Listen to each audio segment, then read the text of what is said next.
Ahí estamos. Bueno, continuando con este programa especial de los 50 años de la Biblia, que en realidad son 51, pero bueno, queremos Sí, este, verdad. redondear en 50. Vamos a tener la posibilidad de charlar con un gran músico de inmensa trayectoria que, bueno, fue partícipe de algunos momentos de la historia de esta obra maestra del rock, ¿no? Que él es Juan, el Pollo Rafo. ¿Qué tal, Juan? ¿Cómo les va? ¿Qué tal? ¿Todo Bueno, bien? buenas tardes. Gracias Aquí por andamos. estar acá en la radio municipal de Florencio Varela. Para nosotros es Por un favor. gusto tenerte. Y bueno, y ser un músico y una persona que ha participado en distintos momentos, ¿no?, de la obra. Pero arrancaríamos por el principio. A vos, como músico, como joven, como rockero, ¿cómo te llega la Biblia? ¿En qué momento de tu vida te encontrás con esa obra? Em, digamos unos 3 años después de la salida, Eh, eh, aproximadamente. Digamos, eh, cuando salió la Biblia yo tenía 12, creo. Así que bueno, ponele que a los unos años después, 14, 15, es más, concretamente como muchísima gente, tocando en la playa los libros sapienciales, digamos, que claro. es famoso eso. Es más, tocándolo mal inclusive, porque me acuerdo que este, normalmente todo el mundo lo toca así.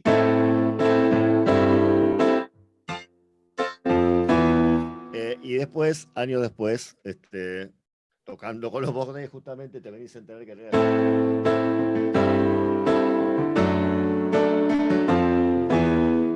así que bueno, en parte uno de los grandes agradecimientos que le tengo a los Vox, más allá de todo lo Claro, demás, es a vos te llega. clarificarme sobre, clarificarme sobre mi visión de adolescente tocando la guitarra en la playa, y de haber corregido la secuencia de acordes correcta. Claro, y te llega en plena formación musical, ¿no? Uno en la adolescencia es cuando está alimentándose de todo su entorno, de la cultura, del momento también, ¿no? Y la obra de Box Day tiene la característica que en muy pocas obras que es como una ópera rock, ¿no? Y fue contemporánea a Tommy, a Jesucristo Superstar, ¿no? Todo eso.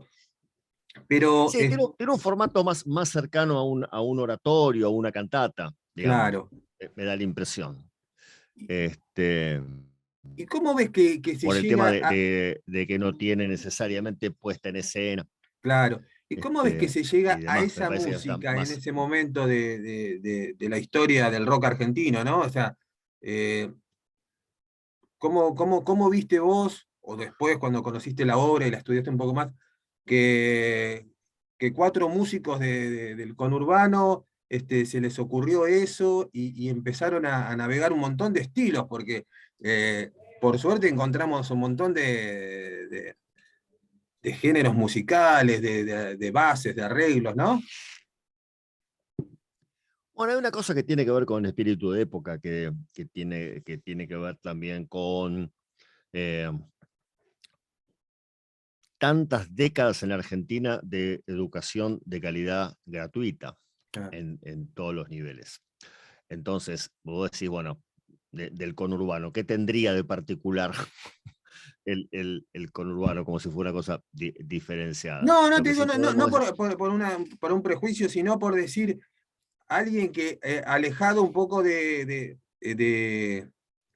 quizás los grandes conservatorios, o no, pero cuatro grupos de personas que, como fue en el conurbano, pudo haber sido en Tucumán, en Formosa, o en Brasil, o en seguro. Europa, ¿no? A lo que voy es esta cuestión de la urgencia como de empaparse de cuestiones culturales que va más allá de solamente la ejecución de la música o la idea del grupo de rock de amigos. O sea, pues el formato Beatles del grupo de rock de tu Sí, barrio con el cual conquistarás el mundo y cambiarás la historia y la música es increíblemente tentador, digamos, Claro. y ha sido motor gran ejemplo para muchas generaciones.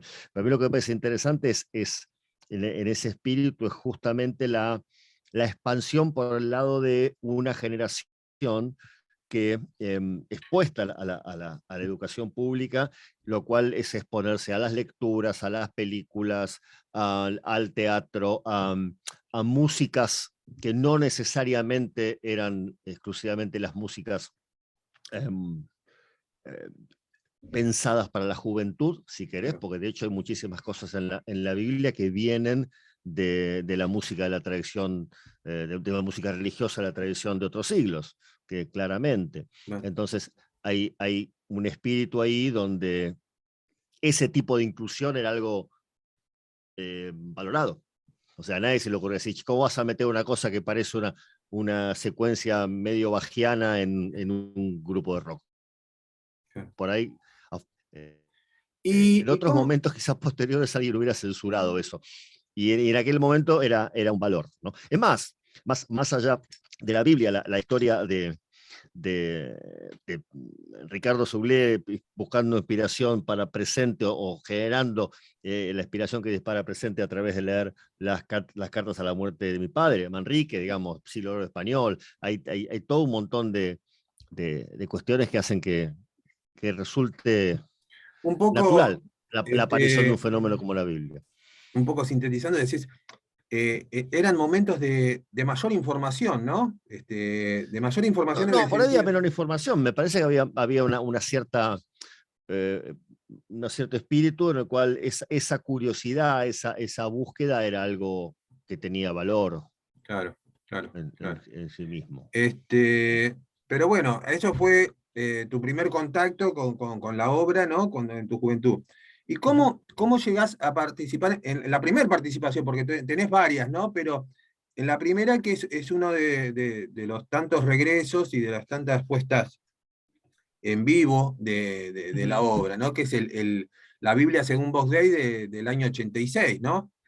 ¿Cómo fue ese proceso El ópera, tuyo? sí. ¿Cómo llegas ahí?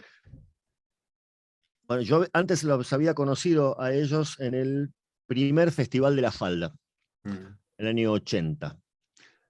Yo había estado ahí tocando como invitado de un grupo de rock tucumano, se llama Red, ¿m? Y ahí conocí a Willy, a Ricardo y a Rubén, y realmente me lo recuerdo como un momento muy, muy querido, porque digamos, la cabida, digamos, la recepción que me dieron a mí y a otros gente de mi generación, que teníamos 20 años, Claro.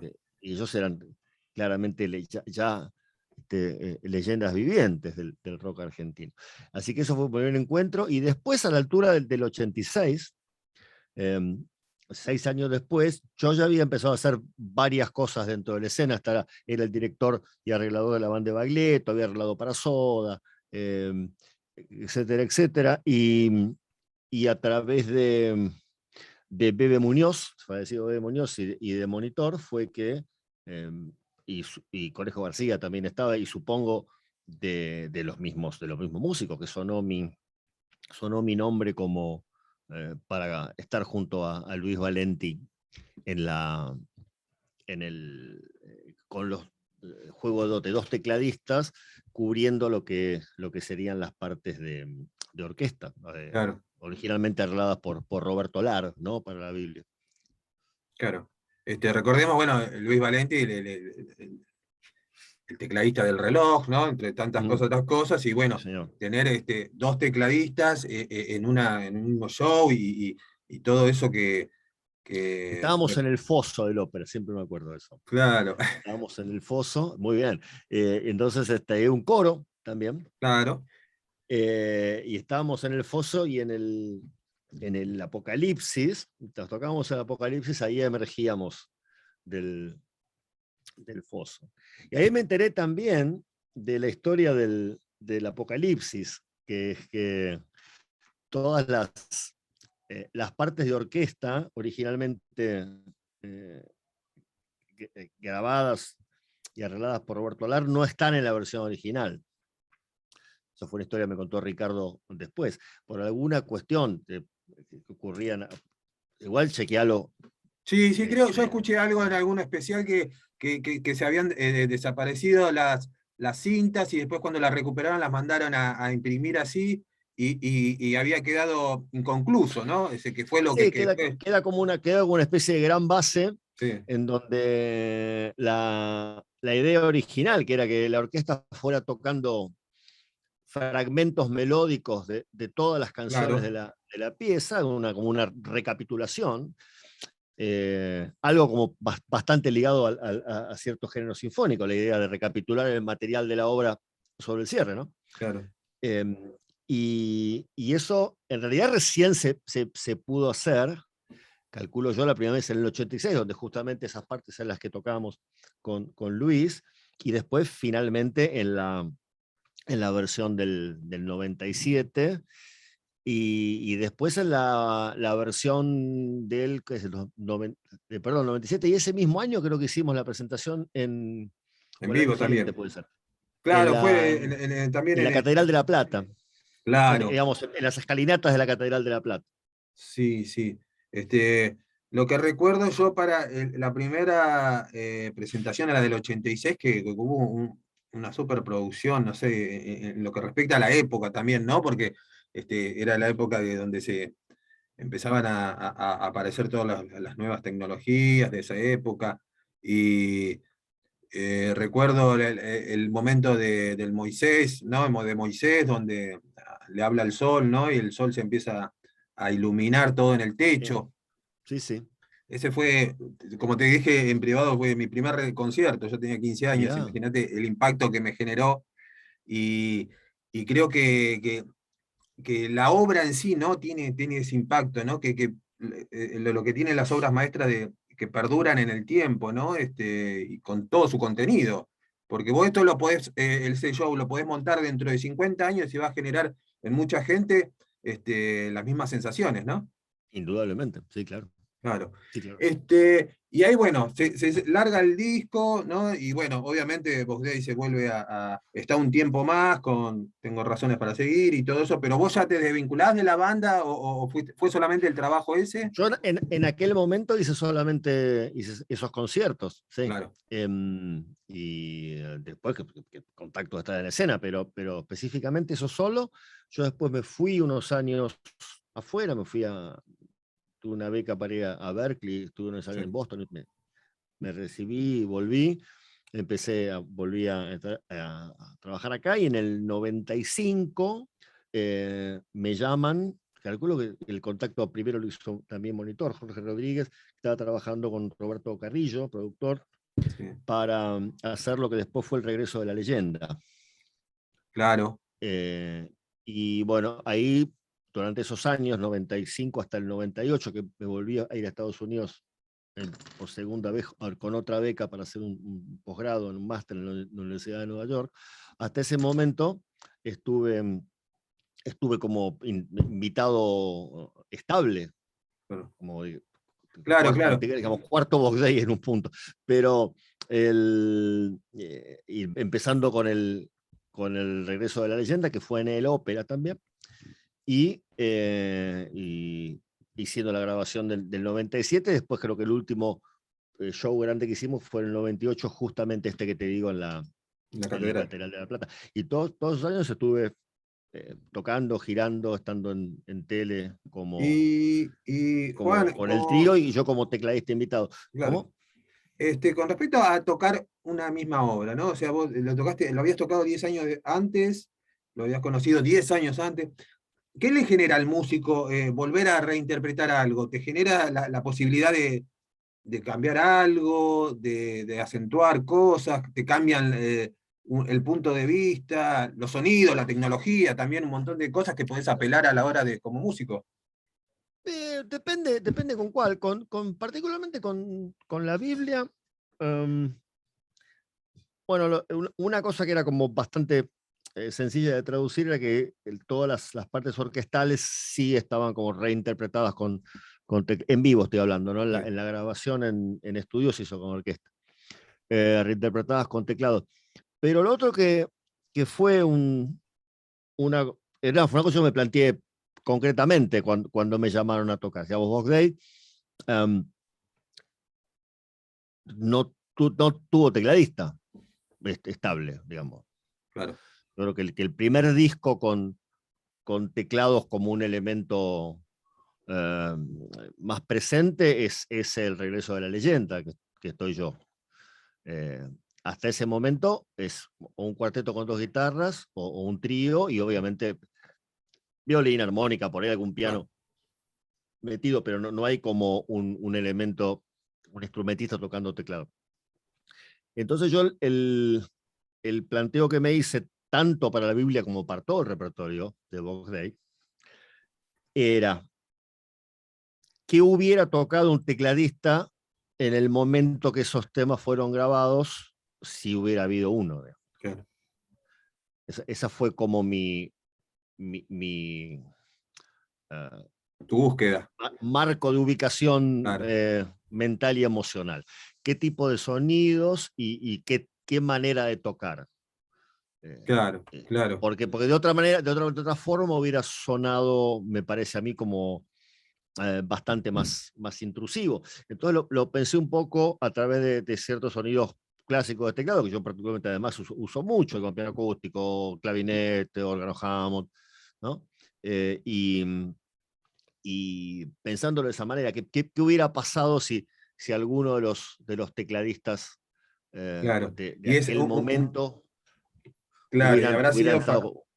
para vos también como un poco jugar a que en ese momento estabas componiéndolo con ellos, ¿no? O sea, de decir, claro, si vos hubieses estado ahí en el 70 como músico, como tecladista, hubieses agregado esto, decís vos, ¿no? Es posible, no sé si yo exactamente, pero digamos, vuelvo a la idea, me ubiqué en lo más que pude en cómo tocaban, con qué sonidos y con qué no tocaban los tecladistas del mundo en esa época, que por otra parte son los que yo crecí escuchando, digamos, Claro. tampoco es que inventé una cosa muy novedosa, ni tampoco nada ajeno, pero me pareció como lo más respetuoso y lo que... Y más allá de eso, lo que realmente iba a funcionar mejor para la música, porque en definitiva Claro. estamos hablando de eso. Yo lo que sí quisiera rescatar o destacar de esos 5 años, 3, perdón, con casi 3, casi 4, con los Box Day como invitado permanente, es que es muy notorio cuando uno está como invitado de un grupo, ¿verdad? Que funciona como grupo, que viene trabajando como grupo, que tiene toda una historia atrás. Es muy notorio como en general los grupos son receptivos al que viene de invitado. A veces puede pasar o sea, no quiero generalizar, pero a veces puede pasar que con un solista de una banda de acompañamiento es una cosa un poquito más distante o en otros planos, no siempre, obviamente, depende de la relación entre el solista y la banda, pero es más fácil que exista esa cuestión de el solista a la banda de acompañamiento.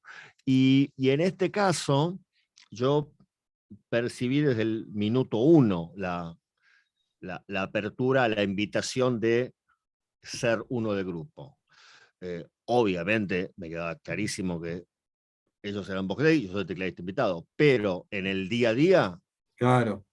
eso, en el día a día, en las giras, en lo que sea, en ningún momento fue una cosa que yo percibí, por el contrario, estamos en este barco, vos estás en el grupo, digamos. Y eso a mí es una cosa que yo normalmente siempre la destaco, ¿no? Particularmente en los boquis en este caso y en general en los grupos. Y además qué importante De gente. para la fluidez, ¿no? de una banda, más cuando te decís vos que tenés que salir de gira, compartir momentos.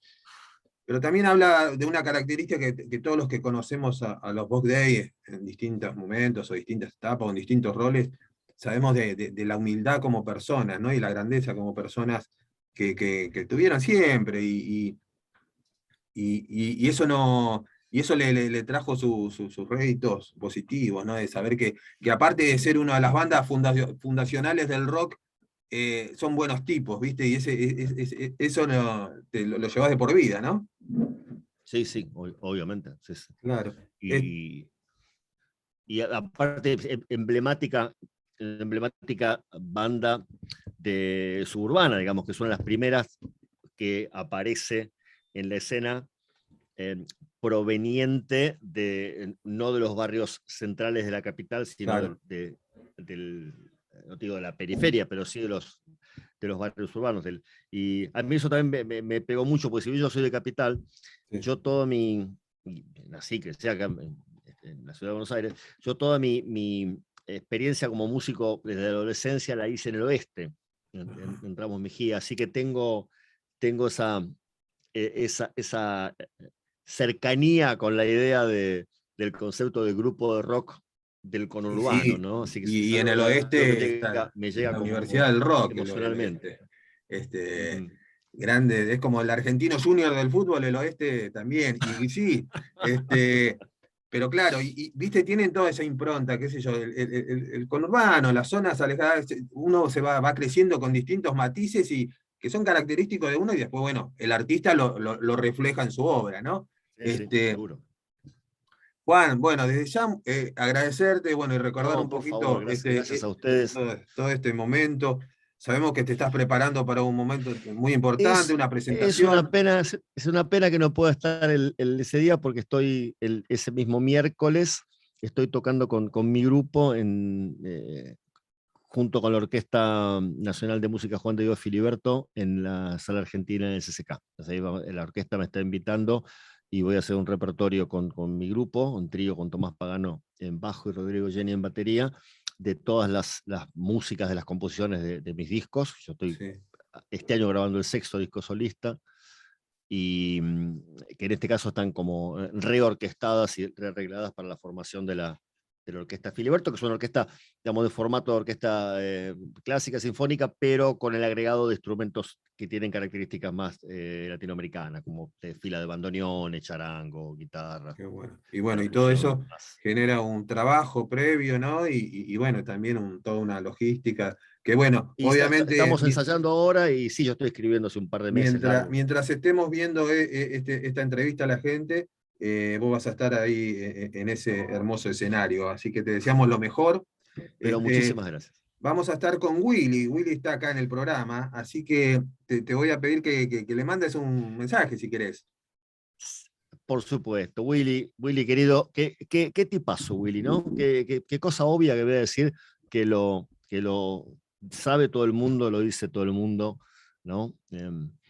Esas gentes en las cuales no vas a encontrar a nadie que no diga que Willy Quiroga es un gran tipo. ¿Sí? Eh, y además es uno de los mejores bajistas de trío que podemos tener, ¿no? Mm. Eh, esa es una generación de grandes bajistas de trío, la de los inicios, y Willy sin duda y bueno, quienes tocan el bajo y quienes tocan en tríos de rock me entienden exactamente qué es lo que quiero decir con un gran bajista de trío, ¿no? Esas personas esos instrumentistas que nunca te dejan a gamba. O sea, siempre está ahí, siempre está el ancla, siempre está la seguridad. Es como una especie de número 2, ¿no? De esos que dicen, por acá no va a pasar absolutamente nadie, así que ustedes jueguen tranquilos. Y, Qué dupla, y ¿no? así que Con Rubén, ¿no? con Rubén, sí, más bien, sí, sí. Sí, sí. Sí, yo realmente la pasé muy bien, además en esos momentos, digamos, cuando eh, podía, como más allá de tocar, situarme como de espectador, ¿no? Y ver cómo cómo sonaba ese trío. Que además, inclusive, yo tengo mi lectura parece que tiene que ver con, bueno, me fui un poco de la idea, ahora vuelvo sobre Willy, pero con la interpretación desde el Río de la Plata, llamémosle, de un fenómeno global. Digamos, los power trios de guitarra del momento, ¿no? Los Claro. conocemos todos, yo, Cream, Hendrix, etc. Sí. Lo que es muy loco, que los Box Day y otros tríos hacían una lectura eh, obviamente es decir, hoy en día vos podrías tranquilamente meterte y copiar exactamente cómo suena lo que querés, lo que te guste, porque tenés todo el acceso, digamos. En aquel momento eso era imposible, entonces vos tenés estas bandas como Los Bosques, que por ahí tienen ese modelo, ¿sí? Ponele, de trío de rock o de grupo de rock, de 2 guitarras, pero invariablemente suenan originales. Porque ese es el punto de partida. Después lo que hacen es como interpretar la pintura de la forma en que la están viendo. Y posiblemente el hecho de no tener tanto acceso haya ayudado a eso. Porque era como, Claro. hay acceso parcial a eso. Y la conexión, lo que faltaba lo tenías que poner vos. Y eso invariablemente lleva a que por más que estés influenciado por algo, ya estás influenciado por algún tipo de música previa, terminan haciendo su propia Claro. lectura. ¿Sí? Sí, Y sí. eso lleva a la originalidad. Así que bueno, todo eso es Willy, todo eso es Rubén, todo eso es Ricardo. Yo realmente no tengo más que agradecimiento. Así que Willy, por otra parte, con Willy compartimos el mismo amor por Boca Juniors y además cumpleaños un día después que mi señora, así que estoy Sí. una persona que está pero muy cerca de mis afectos, el querido Wilfrido Quiroga. Bueno, Juan, así serán dados los mensajes y bueno, te deseamos lo mejor, esperamos, bueno, pronto estaremos charlando, pero más de otra tenés para charlar horas y horas sobre tu participación, tu carrera, tus discos, tu música y sos parte protagonista de todo lo que es esta historia, ¿no? Que es el rock argentino. Así que nada, muchos te conocimos en las portadas de los discos, atrás. ¿Viste? Claro, Y de ahí empezamos a seguir lo que hacías. Así que te agradezco una vez más y bueno, estamos viéndonos pronto. dale, dale. Bueno, Muchísimas gracias. gracias, gracias, Juan. Hasta luego.